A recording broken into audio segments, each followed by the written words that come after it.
It is February the 21st, 1730 UTC. It is Moon Monday, where we will talk about the Canada and all that's going on with them, and also the OpenSea phishing attack.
What is up, everybody? I'll start getting started a little bit. Christine will be in here in just a moment. But if you're unfamiliar with in here, it is Moon Monday. My name is Steven. I go by the Voice of DeFi. You can find me on Twitter at Voice of DeFi. And each day on TRADERVERSE, the account I'm speaking from right now, we will, talk about various things. And on Mondays, we call it Moon Monday. And a lot of times we'll talk about things that we think are, news that will, help our charts take off, help our portfolios take off. But we also just go over a lot of the news stories that happened over the weekend. And this weekend is, gosh, there's so many news stories that we could talk for a long time and talk a lot about the implications of a lot of these news stories. So I'm excited to talk about those with you today. Whenever you get a chance, in the lower right-hand corner of the screen right now, you see a little plus sign or a little tweet sign. If you could tweet out the room, that'll help get everybody in here, all your buddies in here, and then we can have a bigger conversation, because you don't just want to hear my thoughts on, Canada, my thoughts on the OpenSea phishing attack, or my thoughts on the Denver Broncos being potentially bought by a DAO. Did you hear about that one? Yeah, you don't just want to hear my thoughts. I want to hear your thoughts as well. So share out this room and let's get everybody in here as possible. Hawk, if you can maybe ping Christine, make sure she gets in here. But yeah, so I want to do a summarization. Is that a right word? Summarization? I want to do a summary of this Canada issue, because it really brought Bitcoin into the spotlight. That whole story, probably a better commercial for Bitcoin than anything in the Super Bowl was. And what it ended up being, just if you aren't familiar with it, there's truckers that were all of a sudden, they would say, forced or, discussed with to get their vaccine. And they didn't want to do that. So they started kind of, going on boycott. Okay. And because they went on boycott, it crashes the economy on some level. And so Trudeau, the leader of Canada, started freezing bank accounts and things like that of anybody that was looking to support them. And so we all know, if you've listened in here enough, about the difference between centralized finance and decentralized finance. And with centralized finance, sure, you can have a freezing of accounts, and that can be really problematic. And with decentralized, like Bitcoin or any other cryptocurrency, it's decentralized, and it's a lot harder to be able to stop or freeze funds. And if you're just now pounding your desk and saying it's not only harder, it's impossible, I'll get to that in a moment.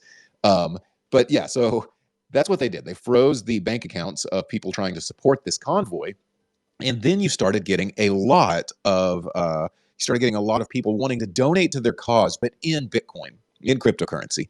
And whenever they did that, the Canadian government started getting upset. Right? They're like, oh no, they're getting these monies. I'll just call it monies, not dollars, not Canadian dollars. We need to freeze their bank accounts. Okay, so then they sent out something to a certain wallet, and it was a multi-sig wallet called Nunchuck. And they sent out to them basically a cease and desist and telling them they need to turn over all bank accounts and information that they have. And Nunchuck, if you maybe Christine or somebody can pin this up top, but they wrote back to the Canadian government. I thought this was a little ballsy what they wrote back, but they said, we only have email addresses. You might need to do a little research on cryptocurrency and blockchain if you don't understand that. We only have email addresses. You can't freeze them. We can't do anything to stop this.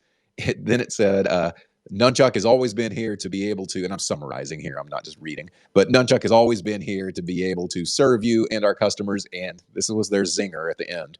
Whenever the Canadian dollar falls and it's no longer around, we'll be here to serve you too. So, yeah, Christine, wasn't that was what do you think of that last line on there? Which one are you talking about? I got in Oh, late. okay. Sorry.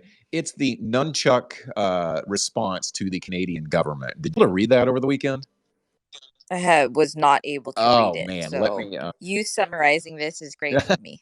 Well, and that's kind of what I wanted for anybody that wasn't familiar with it. Okay, here we go. It's there. If you want to look at, I'm going to read it here. I'll just read what they wrote, but it's on at Nunchuck, NUNCHUK _IO. So they wrote this one here. Let me just read their letter. Is Dear on the Ontario Superior Court of Justice, Nunchuck is a self-custodial collaborative multi-sig Bitcoin wallet. We're a software provider, not a custodial financial intermediary. And again, this letter is after they were asked to give up all their information. They said our software is free to use. It allows people to eliminate single points of failures and store Bitcoin in the safest way possible while preserving privacy. We do not collect any user identification information beyond email addresses. We do not hold any keys. And then they gave them a bullet point list. Therefore, we cannot freeze our users' assets. We cannot prevent them from being moved. We do not have knowledge of the existence, nature, value, and location of users' assets, and this is by design. And here's their last paragraph, 2 sentences. Please look up how self-custody and private keys work. When the Canadian dollar becomes worthless, we'll be here to serve you too. So they were pulling no punches there. I can only assume they are not in Canada. You wouldn't think you would speak like that if it was your government you were talking to. So I can only assume that Nunchuck is not in Canada. But yeah, what do you think about that, Christine? And I guess do we really want to piss off government authorities? I think that's hilarious that they spoke like that. And you're right. Like the only way you would talk like that is if you're not in that country, right? But I see a lot of pushback, and I think that can also, with them doing that, that can also rile up their own residents in that country too to start pushing back. On the government, you mean? On start pushing Yeah, back on? yes. Yes.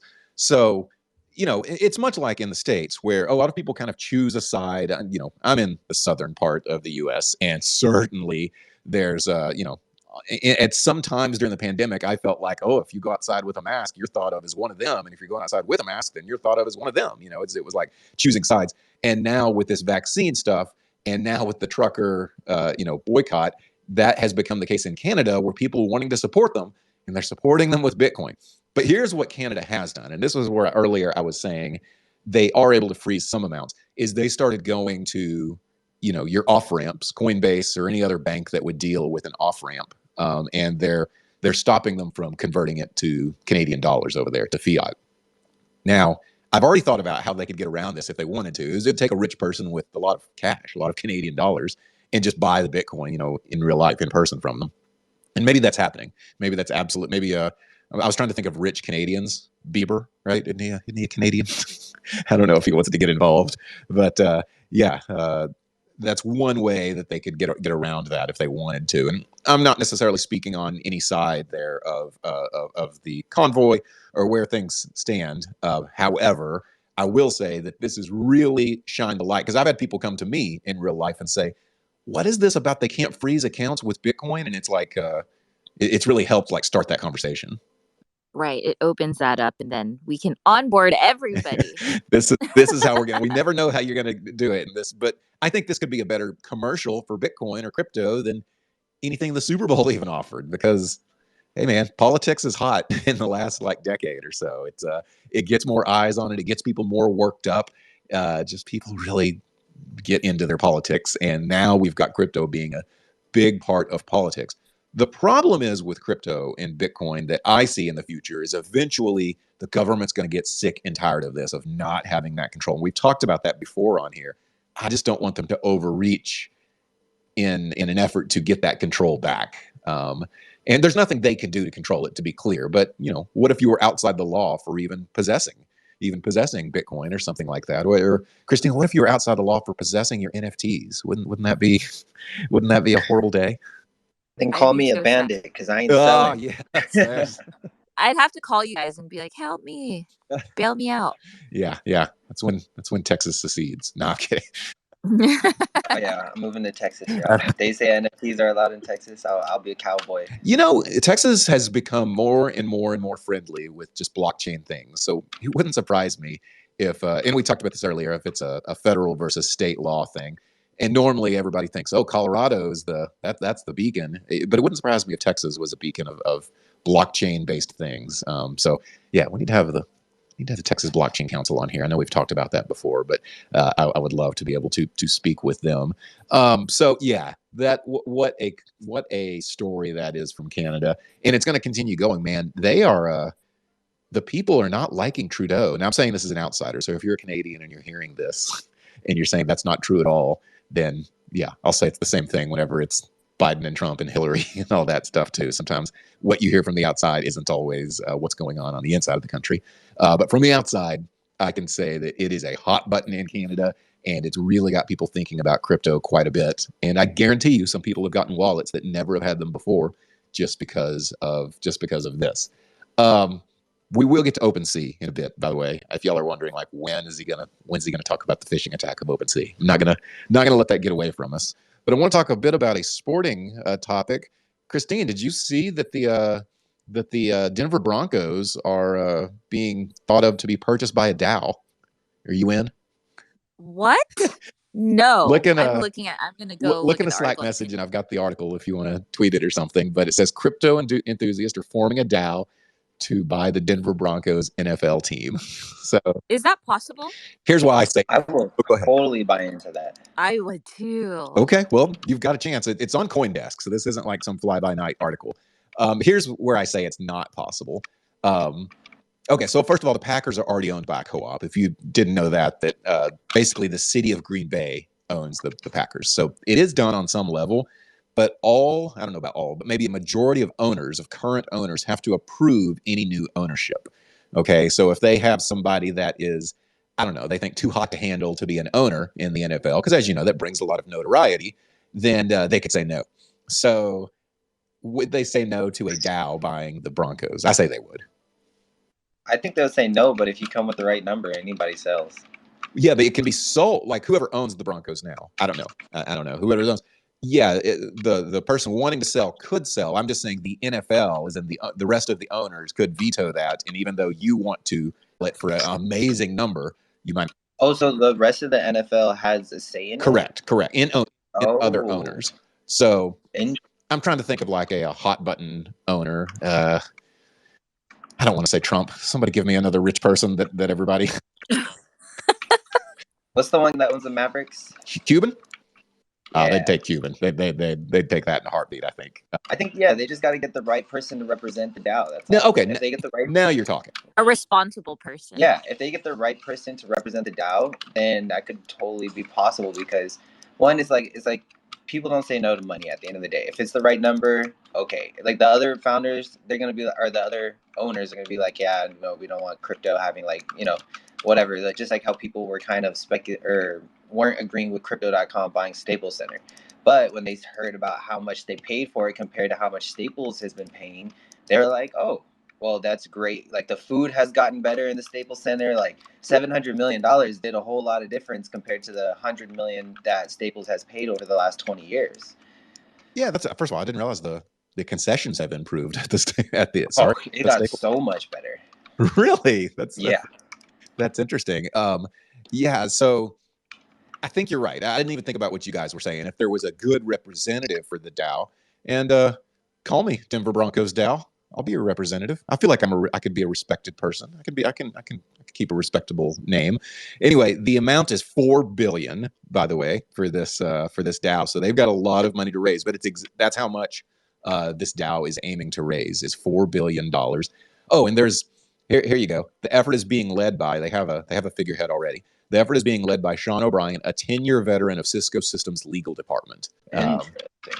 Yeah. So boom, this thing's happening. So if you want to have you a little slice of an NFL team, you may get your chance. You may get your chance to be able to buy.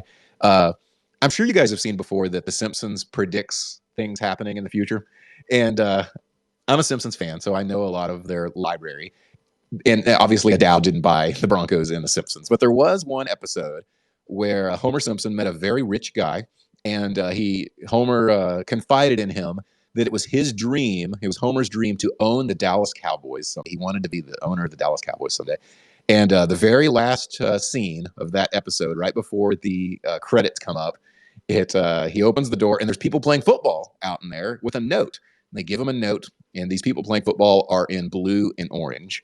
And it says, "Hey, Homer, really enjoyed your friendship over the last few days. Accept this token of my appreciation, the Denver Broncos."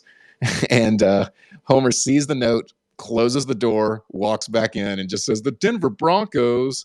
And Marge says, like, it's an NFL football team. And he goes, "You just wouldn't understand, Marge. You just wouldn't understand." So The Simpsons has talked about the Broncos being bought before. And I thought that was kind of funny, that almost as if that would be a bad thing to be able to own the Broncos. But I can see me joining in. I can see me joining in this because I've always wanted to own an NFL team. And obviously, I don't have the money to buy an NFL team. Not yet. I need takeoff token, the TRADERVERSE token, whenever it comes out. Need it to take off, and then maybe I can buy an NFL team. But until then, that couple that took the $4 billion, they could have just bought it themselves. Is that? Oh my God. Oh, I want Razzlecon to buy an NFL team just for Christine, so they can. Now, what if some secret crypto billionaire was just like, "All right, let's do it," and it's some 26-year-old that's got an astronomical amount of ETH, or Bitcoin, whatever, crypto, and it was just like, "All right, let's go buy it." Do you think somebody, just a normal everyday person that just does, like, money's not a thing to them, would be able to buy it?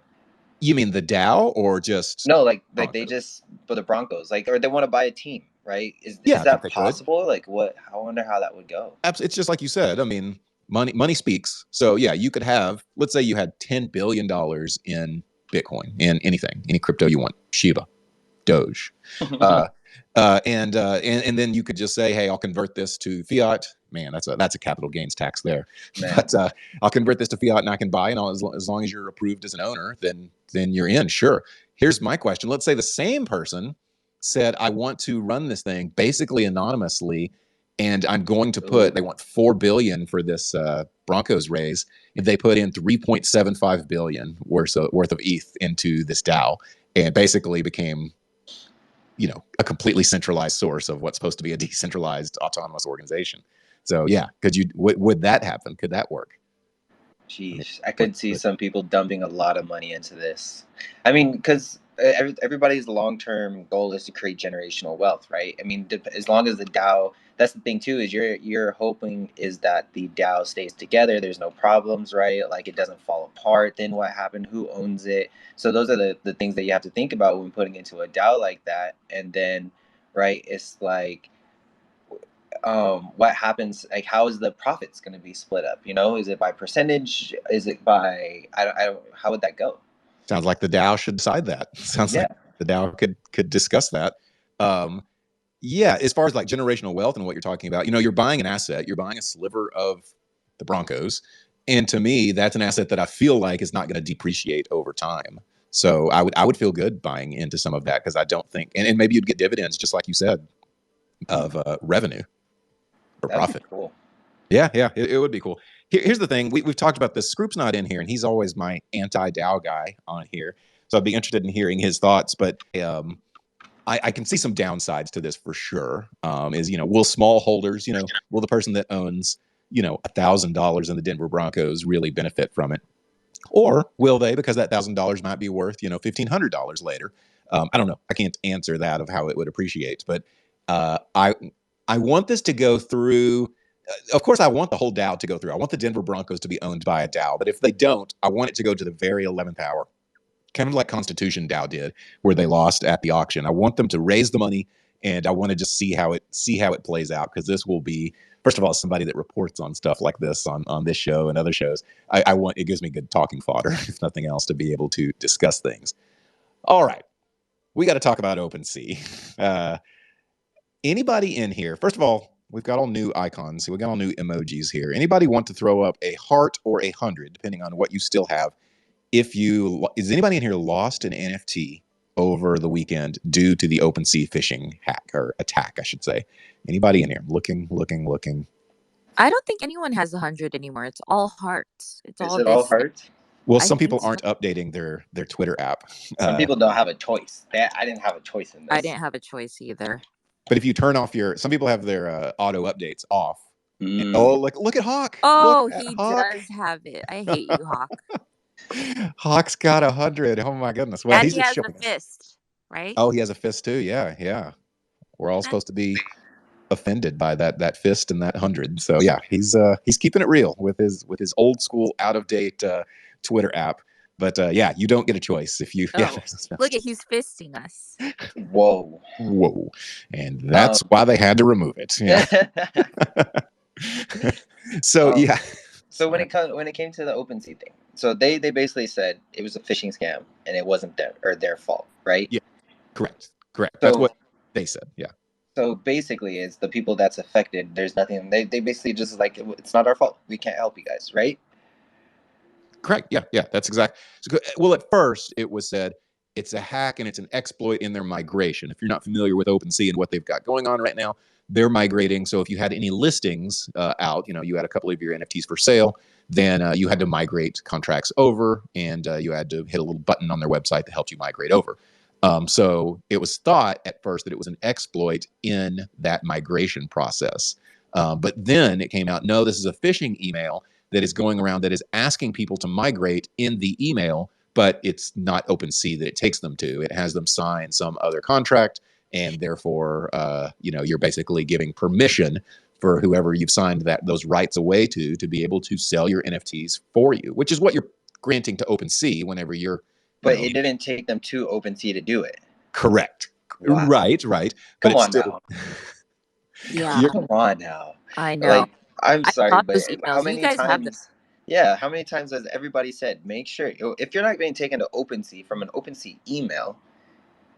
I mean, that's red flag number 1, right? Yeah, and I'm just lazy about like the migration. So I got those emails and I opened it and I was like, and it said something like, you need to do it by this time, start here. And I'm like, I'm lazy. I'll just let them cancel out my listings. Me too. I'll just, that saved us. So procrastination to the moon for the win. NFT. So do you think, have you guys looked at those emails, Christine or Dre? Yeah, I was getting a ton of emails. That's so funny because I got a ton of OpenSea emails over the weekend, and I was looking at them like bids, and I did get the first migration email, and I was like, I went on to, but that's the thing is, I went on to OpenSea instead of clicking the email and looked at the migration process there, right? It's like, if it's not on OpenSea, it's kind of like a hello, come on, like pay attention. But I'm sure whoever clicked on it was OpenSea .io. AO. Yeah. Probably was like .ao. Yeah, I'm sure they made it very close, but still, like, if you've seen the migration tool on OpenSea, right? It's like it's in the tab, and then you have to click each one. Yeah, I know exactly how, because I did what you did. Is I see emails, and then I just kind of put it in my head and think like, oh, I need to take care of that at some point. And then later, if I need to take care of it, I might do it while I'm on OpenSea, not click through the email. Yeah, I mean, some people did. It doesn't sound, at first it was thought that, oh, this is like a $300 million attack or, phishing scam, but it doesn't sound like it was quite that much in the end. It was like, how much did they say? It was 20 million. 20 million, yeah. Yeah. It's still pretty bad.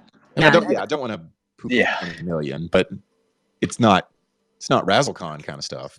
No. So I think like the lesson here is that even though, so emails right away, I feel like that's their hackers' best friend to get to us, right? So even though we think it's coming from the source that you believe it's coming from. It can just look like it. So let's just not click any freaking links on OpenSea. So OpenSea emails. So the OpenSea emails that I saw, and I had no motivation to press start now on migration. I'm like, oh God, that's gonna take like hours. Like, forget it. I'm gonna wait. And thank goodness we like procrastinated on that. And then lo and behold, it was a scam.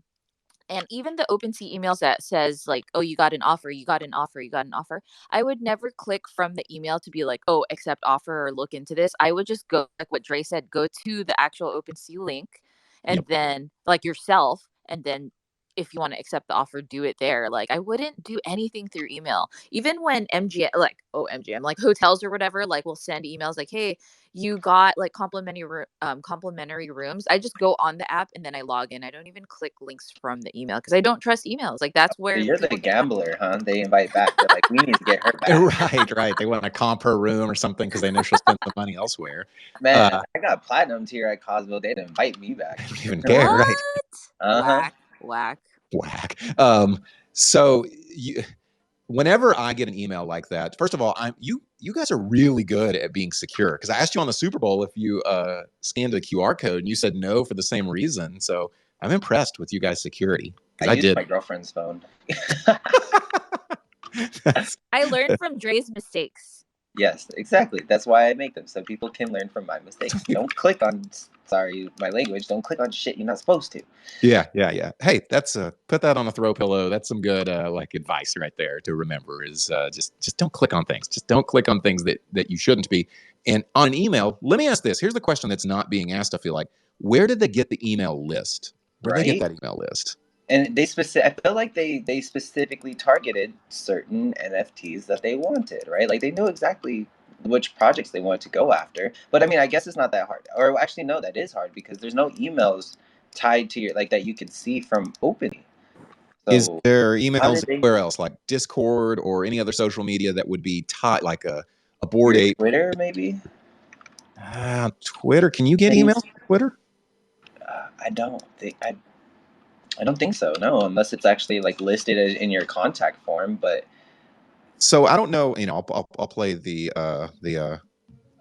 as I put this out here. Could this be an inside job? Could the email list have came from within OpenSea? Is the killer inside the house? I mean, it's not impossible. I always say that. So it's Like, easy to get someone's. I mean, I wouldn't say easy, but emails are thrown out there very often, right? And there's email lists that people put you on. You get spammed email all the time. I think it's important that you have a separate email address from Yep. your regular But you would email. think those Bored Ape guys would be smarter. I mean, that's not saying that they're dumb, and I don't mean that in any bad way. But like, your stuff should be overly protected. Like you said, like I would have a totally separate email, a totally separate wallet for my Bored Ape, because I mean that's like your Lambo, right? You don't just go park it in the hood. I'm just saying, like. Yeah, if I had a Bored Ape, I would have it in a separate phone, separate laptop, in a safe in my house, and like I That would All right, safe would never be inside interact with it another at safe. all. we know how to So, get so that's Christine's the Bored key Ape. that not many people realize, or newbies who are just YOLOing into an NFT project for the first time. It's super important that you have your email addresses separated. But even still, those weren't like newbies. They're veterans. They're like they should. Bored Apes, I feel like, had the most. Everybody passed them the most knowledge on how to protect their stuff. But they're Now, also I was also thinking, is it possible that they hacked their email and sent it over to themselves? Because when I got hacked, the people from Russia, they did try to hack into my email. Which, if then they can get access to both, they just send themselves that listing, and then approve it on their own. And then there's nothing you could do. In the end, first of all, this was a huge story. When did this first happen? Do you guys remember? Was it Saturday night? Yeah, it was less than 48 hours ago from what I heard. Yeah.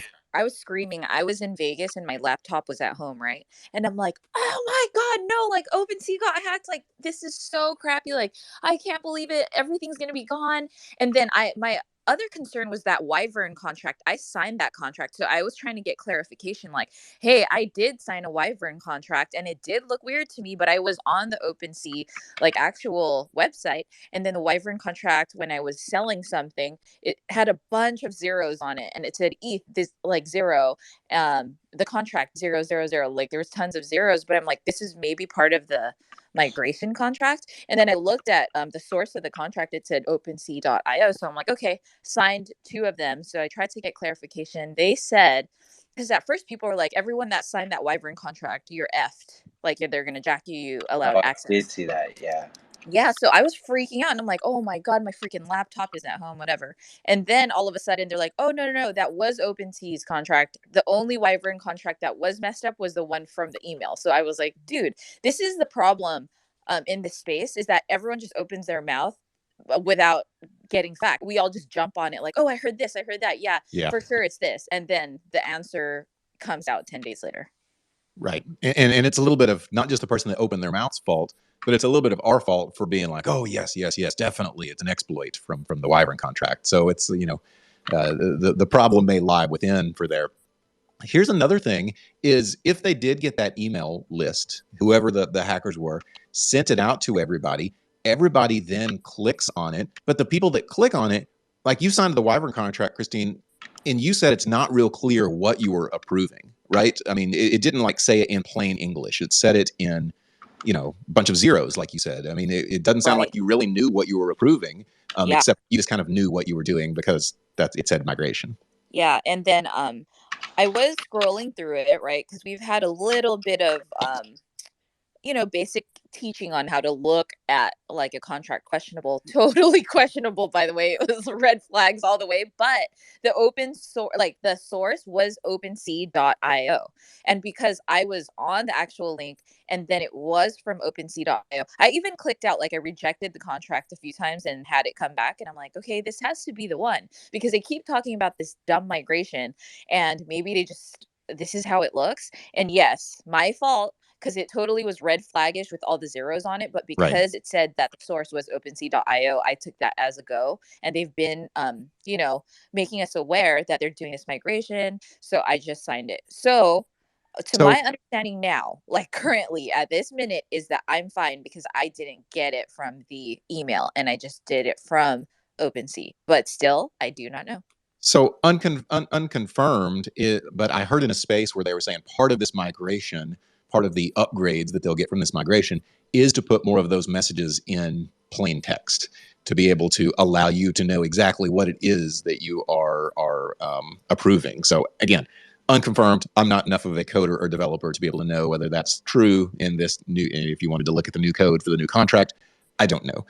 But maybe it would help us out because this is a problem in the space, right? In that in centralized banking, everybody has that trust of, whenever I'm dealing with I don't even know what I'm trying to say here. Whenever I'm trying to deal with the centralized authority, that things will go on. But as I'm even speaking right now, I'm thinking like, well, there are emails that go out that make it look like they're from Wells Fargo or Bank of America, just the same, just like it looks like it's from OpenSea. And so maybe it's just people are evil and want to take your money, whether it's centralized or decentralized. I see we have a few people that have came up to the stage here. If anybody wants to add to the conversation, I'd love to hear what you have to say. What's up, Papa? I think you're right, and decentralization of currency is important.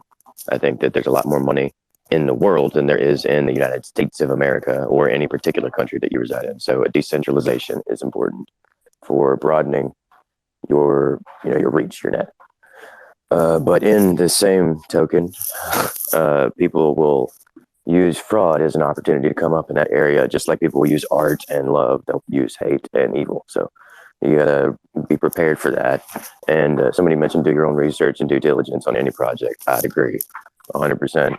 I got hit with a $2. I bought a $2 smart call thing because it said, it had a picture of an astronaut. And I was like, oh, that's cool. Cool artwork. I might as well get it. And you got it. For short, I'm smoking a cigarette outside the next couple of days, and somebody had gifted me Ethereum in one of these Twitter spaces. A smart contract call was executed through Trust Wallet, and the money was in Coinbase Wallet. And I was like, hey, whoa, I did not authorize anything. What happened here? What is this?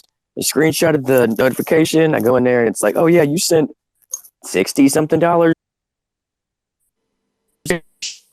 You're kind of rugging somewhere in through and some guy in Canada helped me out and look it up, and he was like, these people did it and sent it through an address in Singapore and then had a VPN, and like, God only knows where it went from there. They're professionals, is what he told me. So I said, F the $60. They had it. They needed more than me. I'm not going to look any further into that. I wrote my emails and they didn't care. I'll figure out a way around it. But yeah, definitely. Just the $60. That's all I had.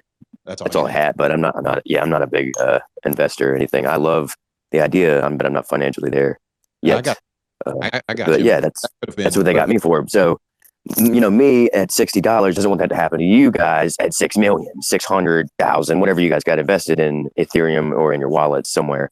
Those little tiny cheap purchases that look cool have smart call contracts hidden in them occasionally. That's what happened to me, and somebody had explained that when they transferred it to me or whatever, that it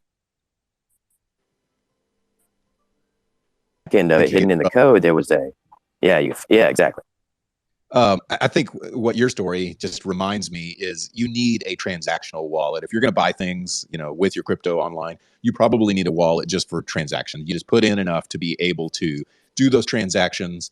And that way, if your wallet was to get compromised, you just lose whatever's in your transactional wallet, right?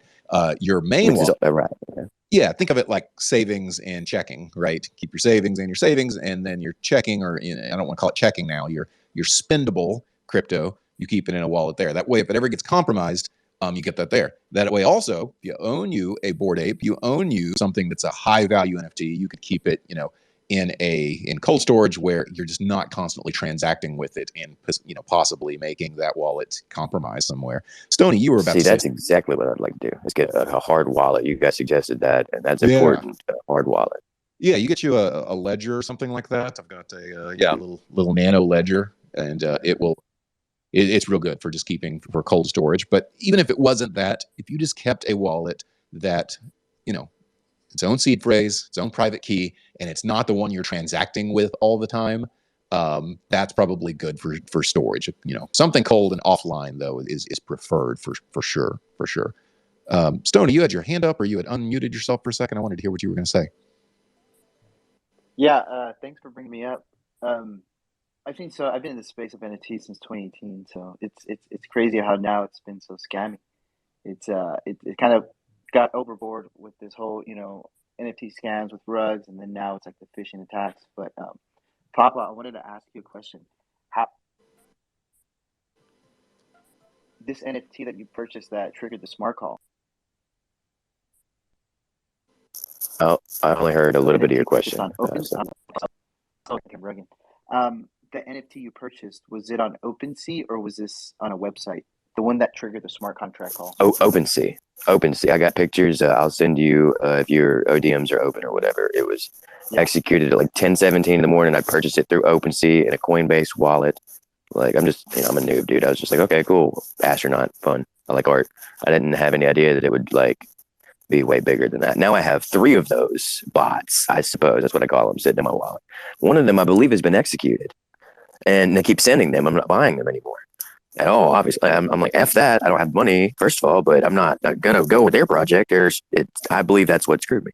And they send me, another one, and then have sent me another one. And the art looks conceptually okay. And that's scary too. I'd never in my life thought it would be that cold a game this quick, but it is. Wow. So, okay. No, this is the first time hearing this. That's why. I'm curious. Is it on Polygon?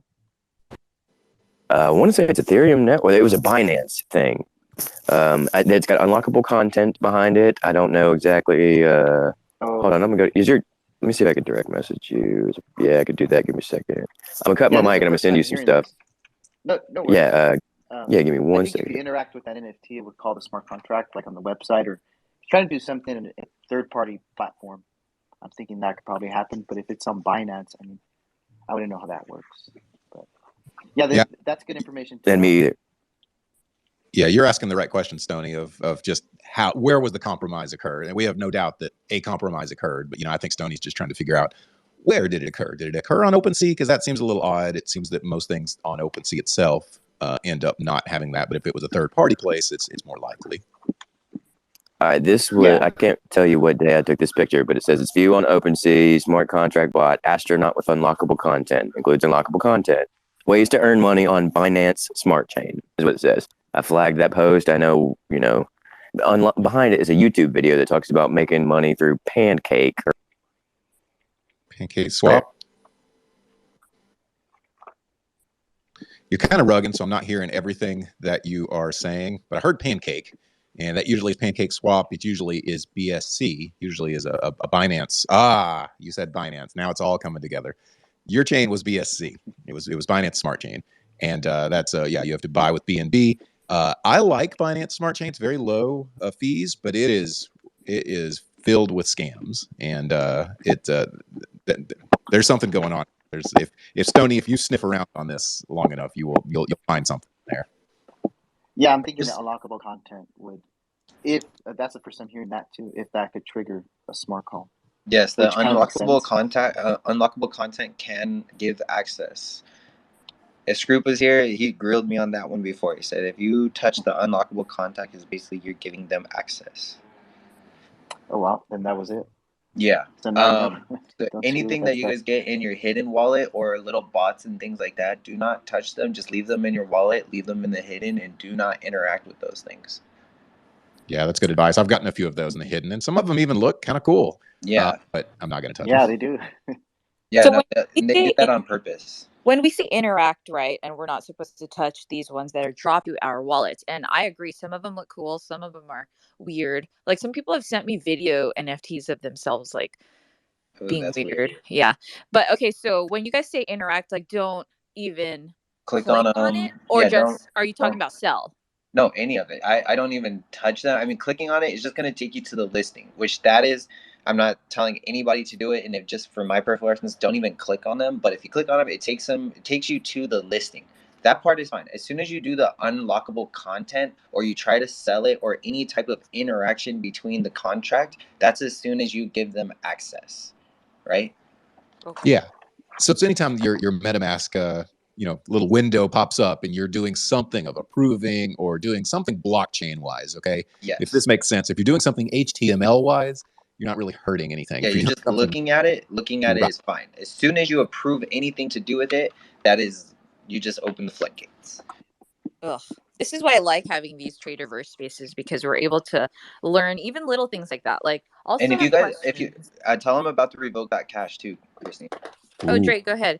Okay, well, okay, since you told me to say it. So you know how if you guys are on MetaMask and then you click top right 3 buttons on there and it says connected sites, you always should press that trash button to disconnect from all the sites, like especially the ones you mint from. Even OpenSea, like when you're done, make sure you disconnect, just because you never know if these if there's malicious intent or hacked, and then if you're connected to these sites, your wallets are connected to it, so you don't want to do that. So you always make sure with that. And then you take it a step further and you go to revoke.cash, and then you could revoke any contracts that you've allowed to have interactions with your wallet, right, Dre? Yep, exactly. And when you guys go on to revoke.cash, it has 2 buttons. I forgot what they exactly titled, but one is for tokens, and then you click the other one, which is like the ERC 71, I believe, or whatever it may be, and it'll take you to the websites that have access for your NFTs. Yeah, that's a really good thing to do. Common is that revoke. Will it remove it from your wallet if you have it on MetaMask?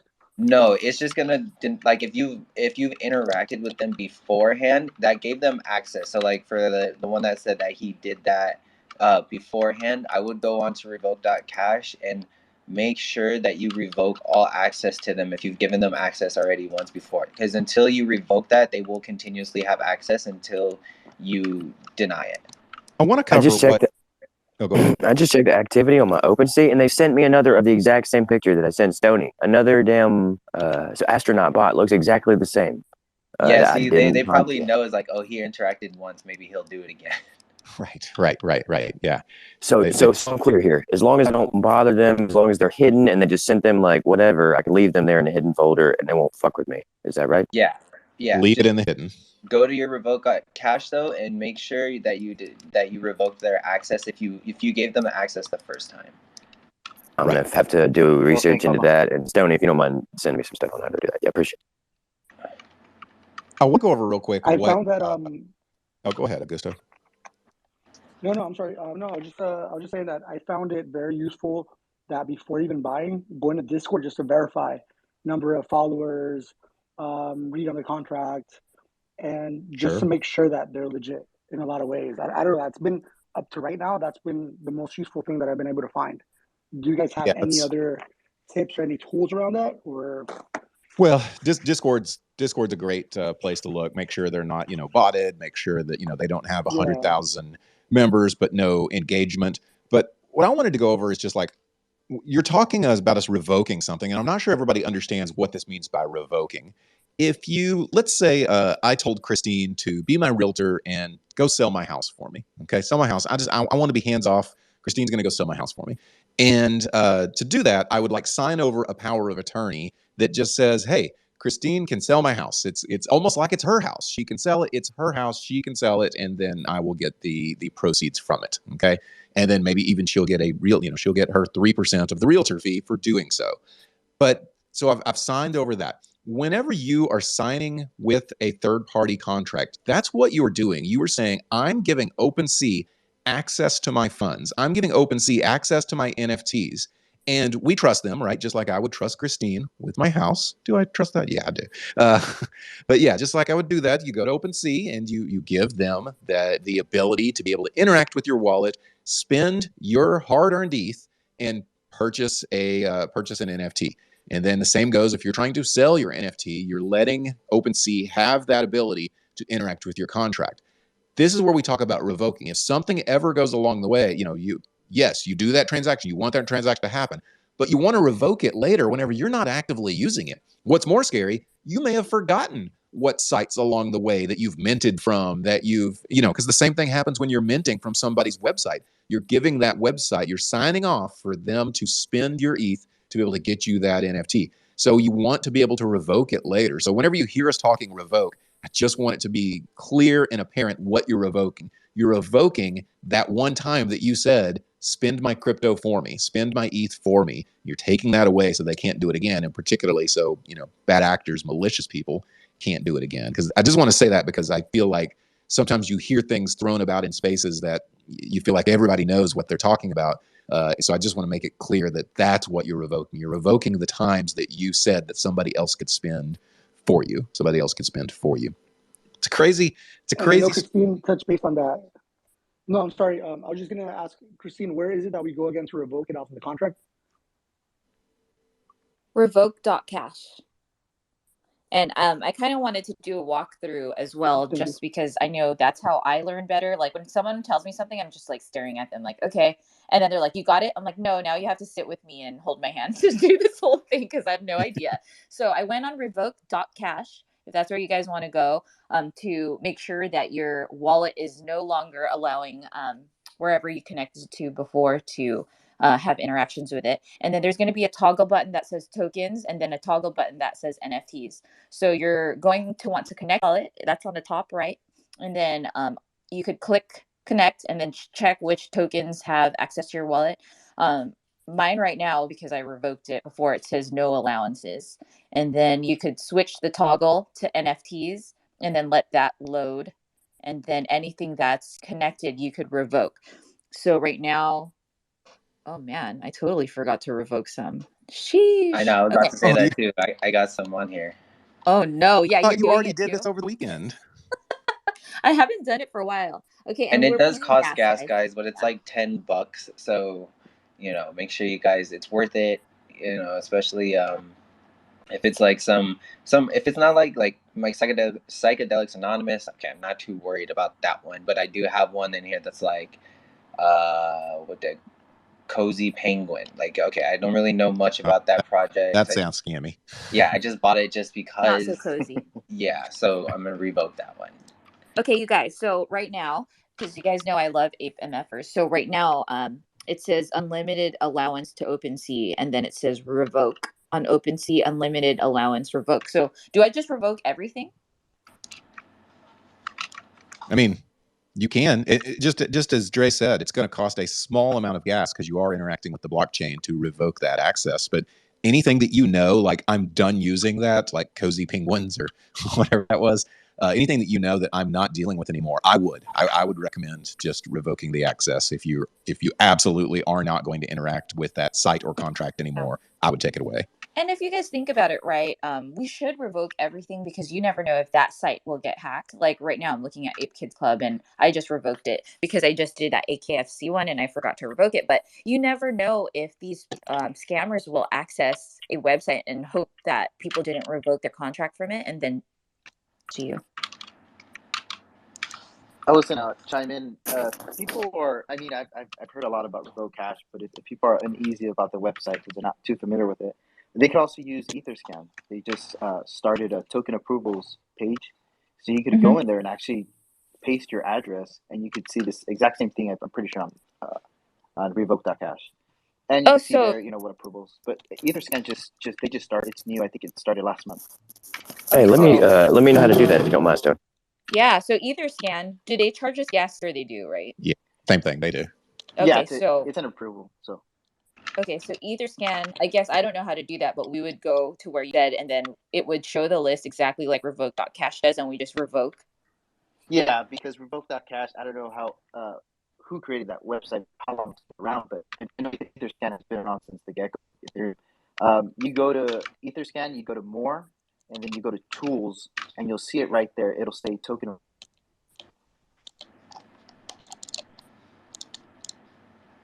Yes, I think he cut out a little bit. It's token approvals that it says, if anybody of you didn't hear that.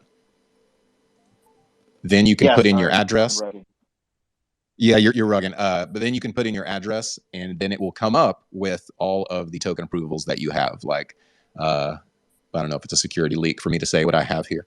But yeah, I can see wrapped ether and I can see SOS both on there. So yeah, you definitely want to do that. And by the way, since somebody earlier said Binance, for BSC scan, exact same thing. Instead of EtherScan, it's BSC scan. The process is the same. So you can go in there, look at who you've given approvals to, and then revoke those approvals. This is good stuff right here. If you haven't done this on the regular, you need to make it part of your crypto hygiene, your NFT hygiene. Paul, this is the first I'm hearing of it. Really? Oh. Well, I'm glad that you guys. Absolutely, yes. Thank you for this education. Yeah, this is amazing. And I love when we do walkthroughs like this because it's so important, even for us. Like, look, I've revoked it before, but I haven't done it in a while. So doing this also refreshes our memory. Like, hey, we should make sure that we go ahead and double check everything. And also the lesson learned here is I also think that we're overlooking this whole thing with like ledgers and like having like a hard wallet and then having just more wallets than the one that we always use for everything. I know that you brought that up, Voice of DeFi. Yeah. Also, I was gonna say too, guys. Every time you buy something on OpenSea, that is giving access to that project. Because I didn't mint some of these. I bought them off of OpenSea, and that's what gave them access to my wallet. So just a heads up, it's not only minting that you're giving access, but also when you buy a project off of OpenSea, you could see right there. Like I bought Girly's NFT. I bought it off of OpenSea. What it says, it has unlimited access to my wallet.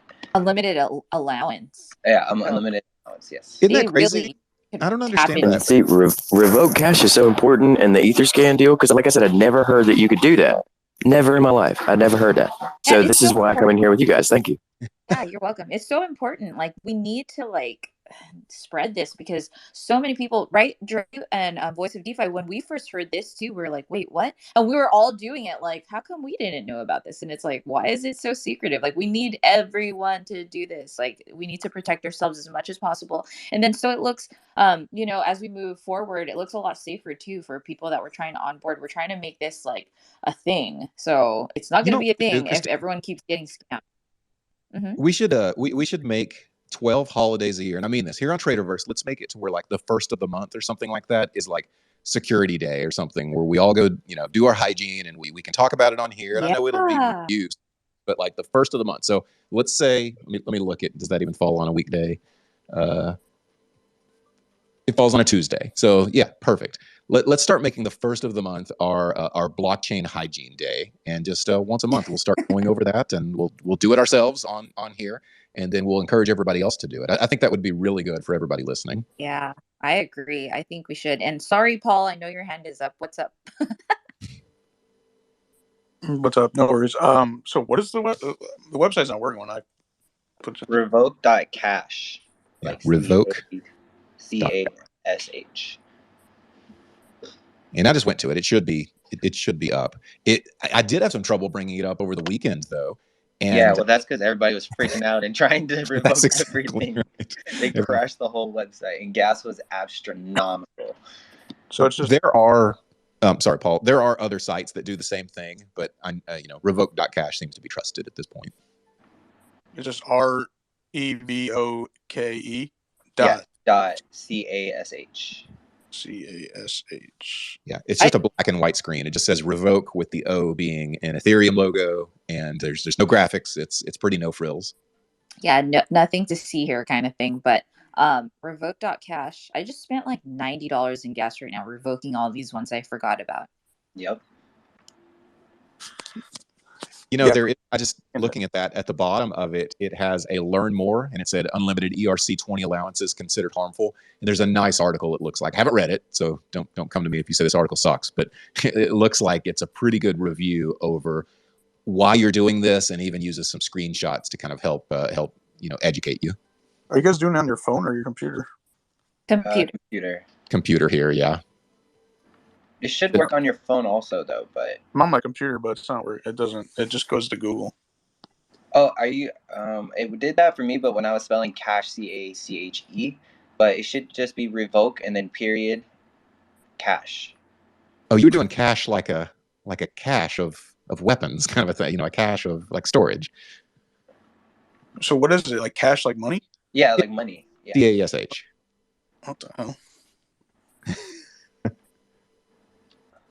All right, so what's the difference between this and then just going to your MetaMask and connecting? You're still connect. So there's different types of like access. So when you're just connected to the site, like it's kind of simple. Like you're just connected to the site. It has access to your wallet. But when you disconnect from your MetaMask, they still have access to the contract that you're interacting with, if that makes sense. Yeah, so if you think about it, you've most likely disconnected your MetaMask from all these sites. And then it should be a shock to us when you go on revoke.cash that all of these have unlimited allowance to your wallet. It is a shock. It really is. And I feel like it should be limited allowance. It shouldn't be unlimited.